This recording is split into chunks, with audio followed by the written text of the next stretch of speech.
are you splitting up now your time for drilling versus rolling? So it's interesting now. Like, so if I could go back, like, and talk to myself, 7, 8, 9 years ago, I think I would tell myself to do it differently in the sense that I think at the time I didn't have access to like other training methodologies or anything like that, or the knowledge that I do now. So I not that I don't think I did it incorrectly, but I think I did what I thought would get me as good as possible. But I think a big thing that I didn't do coming up was using positional training. So I used to do a lot of like reps of a move. So hit a leg drag, hit a leg drag 50 times on each side.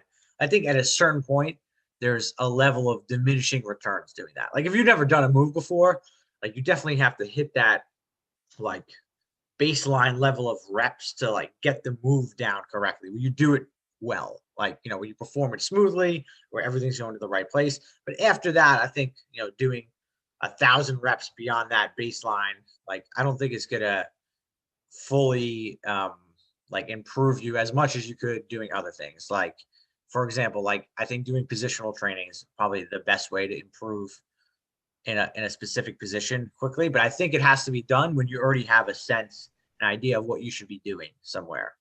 So like if you just took a brand new person or someone who's inexperienced and asked them to do positional training from like a half guard and they don't really have a clear sense of what to do, like I think it's a waste of time.